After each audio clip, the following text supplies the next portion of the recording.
آپ نے دیکھا اللہ تعالیٰ نے قرآن میں کہا کہ ہماری جب نشانیاں تم تک آئیں تو نشانیوں کو کچھ ہوتے ہیں جو نشانیوں کا مذاق اڑانے والے ہوتے ہیں. اس وقت پاکستان میں 2 ہی باتیں بڑی کامن اور اس وقت تمام social media per talk of the town ہے. ایک ہے FIRs جو کہ دشمنان اہل بیت کے معاملات کے حوالے سے فوراً کاٹ دی جاتی ہیں. تو اس کا ایک حل مجھے یہ سمجھ میں آیا ہے کہ جتنے بھی SHOs ہیں DSPs ہیں جتنے بھی محرر یعنی پولیس اسٹیشنز میں جو FIR لکھنے والے ہیں ان کو ذرا بتلایا جائے کہ قاتلان امام حسین السلام ہیں کون کون سے تاکہ وہ ہر قاتل کو صحابی رسول بنا کر ہمارے سر پہ نہ سوار کرواتے ہیں. تو ایک تو یہ FIR کا معاملہ. دوسرا ایک معاملہ جس پہ میں تھوڑی سی بات کرنا چاہ رہا ہوں وہ ہے ایک ڈرامہ جو ہر واٹس ایپ گروپ پر اس وقت موضوع گفتگو ہے.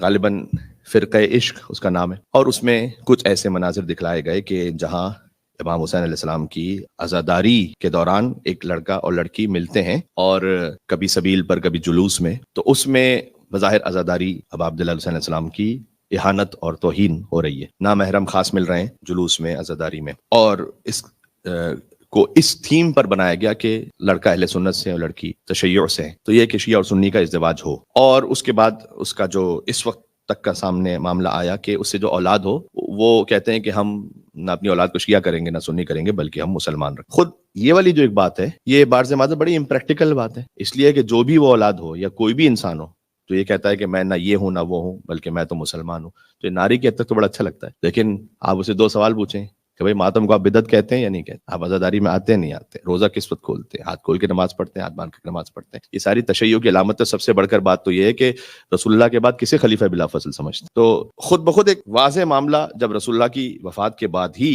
خلافت اور امامت میں بڑا کلیئر ہے. تو آج کہیں نہ کہیں تو کہیں نہ کسی نہ کسی حوالے سے اس کو کوئی نہ کوئی عقیدے کی لائن لینی پڑے گی. تو یہ تو پریکٹیکلی نہیں ہو سکتا کہ میں یہ بھی ہوں اور میں وہ بھی ہوں. ہمارے مذہب میں بڑی کلیئرٹی ہے. 2 لشکر جو آپس میں لڑ رہے ہیں تو ہم یہ کبھی نہیں کہہ سکتے کہ یہ بھی رضی اللہ اور وہ بھی رضی اللہ. تو ایسے اسلام کا ہو گیا انا للہ. لیکن یہ جو معاملہ ہوا کہ شاعر امام حسین علیہ السلام میں سے اگر بعض کا مذاق اڑایا گیا یا توہین کی گئی, خود اس کو بھی اللہ تعالیٰ نے قرآن میں ایڈریس کیا ہوا ہے اس معاملے کو کہ کچھ لوگ ہوتے ہیں کہ جو تمسخر اڑاتے ہیں ہماری نشانیوں کا. مجھے نہیں معلوم کہ اس کے پیچھے کیا نیت ہے اور کیا منصوبہ ہے, لیکن جو کچھ بھی ہے اگر اس سے شاعر امام حسین السلام کا مذاق اڑایا جاتا ہے کہ جو کہ لگتا ہے کہ شاید ایسا ہے. اللہ تعالیٰ نے حضوا کا لفظ بھی قرآن میں استعمال کیا ہے اور سخریہ کا لفظ بھی قرآن میں استعمال کیا ہے تقریباً 7 اور 34 جگہوں پر ملا کر ہو گئے 41 مقامات ہیں جو اللہ تعالیٰ نے مذاق اڑانے پر بات کی ہے. کافی امپورٹنٹ ٹاپک ہے یہ کہ ہماری نشانیوں کا کچھ لوگ مذاق اڑاتے. مثلاً خود وَإِذَا لَقُوا الَّذِينَ آمَنُوا جب یہ ملاقات کرتے ہیں صاحبان ایمان سے قالوا آمنا یہ کہتے ہیں کہ ہم ایمان لے کر آئے ہیں. وَإِذَا خَلَوْا إِلَىٰ شَيَاطِينِهِمْ جب اپنے شیطانوں کے پاس جاتے ہیں قالوا إِنَّا مَعَكُمْ کہتے ہیں ہم تو تمہارے ساتھ ہیں. انما نحن مستہزئون ہم تو مذاق اڑا رہے ہیں. یہ معاملہ ایسا نہیں کہ پہلی عبادت کے ساتھ ہو رہا ہے, ہم اس وقت تھوڑا سا بھی جاگیں ورنہ یہ شاعر اسلام کے ساتھ مذاق اڑتا رہا اور ہم بھی اس کو بڑے ہنس ہنس کے انجوائے کرتے رہے. مثلاً قربانی کی سنت کا مذاق اڑا یا نہیں اڑا. آج قربانی ایک سنت ہے. قربانی کے جانوروں کی کیٹ واک ہوتی ہے نہیں ہوتی, اسے ٹی وی پہ چینلز پر دکھایا جاتا ہے نہیں دکھایا جاتا. اس میں کون سا جانور, اس کا نام ببلو ہے, چھوٹو ہے, منو ہے, یہ ہے وہ ہے, اس کے لیے کس طرح سے وہ چل رہا ہے, کس طرح سے وہ ناچ رہا ہے, کس طرح یہ سب ہو رہا ہے نا قربانی کے نام پر. تو ہو رہا تھا بہت پہلے سے. مثلا نکاح کی سنت کا مذاق اڑایا جاتا ہے نہیں اڑایا جاتا. نکاح بھی سنت رسول. اب نکاح میں خود فحشا کرنا اور نکاح میں خود بلند آواز سے غنا اور میوزک کو چلا کر اس کے بعد نکاح کی محفل منعقد کرنا, خود نکاح کی محفل کا مذاق اڑانا, اس سنت کا مذاق اڑانا. تو کسی نے کہا نکاح ہو رہا ہے بھائی میوزک بند کرو, کہا خیر ہے وہ مولوی بھی سن لیں گے تھوڑا. تو جب یہ کیفیت کہ نکاح بھی ہم حرام کے ساتھ کرتے تو پھر بعض دفعہ بعض معذرت نوحہ خانی کی سنت اس میں بھی کچھ ایسی چیزیں شامل ہو گئیں کہ جو اس کے مطابقت نہیں رکھتی. منقبت خانی کی سنت اس میں بھی کچھ ایسی چیزیں شامل ہو گئیں جو اس کے تقدس کے مطابق نہیں تھی. تو یہ ایک چیز اچانک سے نہیں آ جاتی, کئی سٹیجز ایسے گزرے کہ ہمیں اس کو فیل نہیں ہوا اور اس کا نتیجہ نکلا کہ آج مثلا ہمارے سامنے یہ معاملہ آ گیا. تو ایک تو یہ کہ سوشل میڈیا پر جو کچھ پروٹیسٹ ہے وہ تو ہو ہی رہا ہے, ہمیں بھی اپنے اخلاقی معیار کو بلند کرنے کی ضرورت. اچھا میں آپ سے ایک بات کہوں, ڈیٹیل میں نہیں جاؤں گا ایک خاص وجہ سے. کیا مذہبی مقدس مقامات پر اس قسم کے کام نامحرم کا ملنا مثلاً کیا یہ پریکٹیکلی ہوتے ہیں یا نہیں ہوتے؟ آپ مکہ, مدینہ, عراق, ایران آپ یہ نہیں کہہ سکتے کہ بالکل نہیں ہوتے. یہ ہمارا اخلاقی انحطاط ہے, اس کو جب تک نہیں مانیں گے.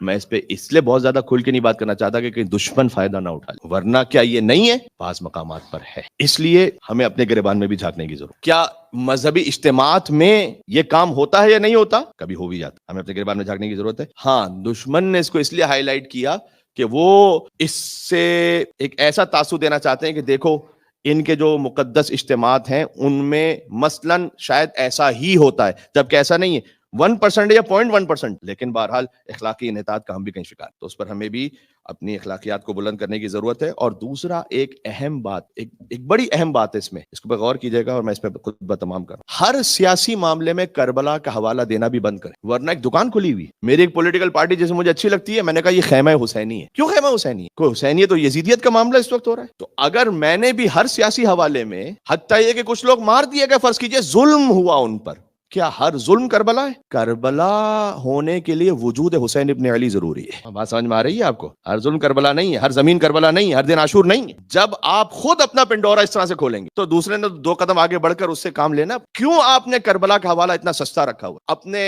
ہر پولیٹیکل دشمن کو، اپنے ہر ایسے شخص کو کہ جو مجھے ناپسند، ہم کہتے ہیں یہ تو یزید ہے، بہت کامن ہے یا نہیں؟ ہمیں حق نہیں ہے۔ اور اگر ہم نے یہ کیا اور ہر معاملے کو یہ بنایا کہ جو کبھی کبھی نیوز میں بھی آتا ہے، مثلاً ایک جگہ ظلم ہوا، کچھ لوگ شہید ہو گئے، یا کچھ لوگ ویسے ہی جاں بحق ہو گئے کسی اور سیاسی معاملے میں، ہم نے کہا سیالکوٹ میں آج کربلا برپا ہو گئے۔ کیوں ایسی ہیڈ لائنز بنتی ہیں؟ یہ ہم نے خود کوتاہی کی، ہر جگہ کو، ہر معاملے کو کربلا بنا کے رکھا ہوا۔ ہم نے کربلا کو کوانٹٹی میں لے کے رکھا ہوا ہے کہ کربلا میں 72 شہید ہوئے تھے، تو اگر کہیں 100 شہید ہو جائے تو ہم نے کہا کہ یہ بھی کربلا ہے۔ اس کا مطلب ہے کہ ہم نے امام حسین السلام کے خون کو 100 کے برابر رکھا ہوا ہے۔ جہاں حسین ابن علی کی شہادت ہے وہ کربلا، باقی جگہوں پر ظلم ہے لیکن ہر جگہ کربلا نہیں ہے۔ اس طرح سے آپ اس مقدس معاملے کو کھلا نہ چھوڑیں کہ جو بھی اپنی مرضی سے جو اس میں آ کر ملاوٹ کرتا رہے وہ کرتا پھر۔ اس بات کو بھی سمجھنے کی ضرورت ہے۔ بس یہ کچھ باتیں تھیں جو میں عرض کرنا چاہتا تھا۔ اللہ عز و جل ہمیں دور حاضر کی شیطانی آفات سے محفوظ رکھے، اور ہمیں انشاءاللہ اس وقت جتنے فتنے ہیں ان میں حضرت حجت صلوات اللہ وسلام علیہ کی پناہ نصیب فرمائے انشاءاللہ۔ بسم اللہ الرحمن الرحیم، قل هو اللہ احد اللہ الصمد لم یلد ولم یولد ولم یکن له کفوا احد۔ نعرہ صلوات۔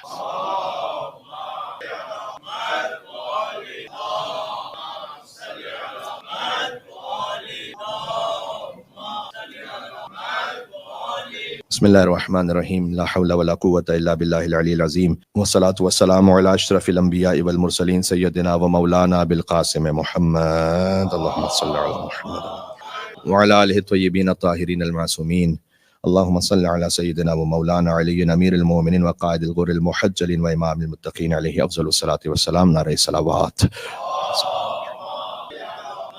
وصلی علی الصدیقۃ الکبریٰ فاطمۃ الزہرا سیدۃ النساء العالمین، اللہم صل علی محمد۔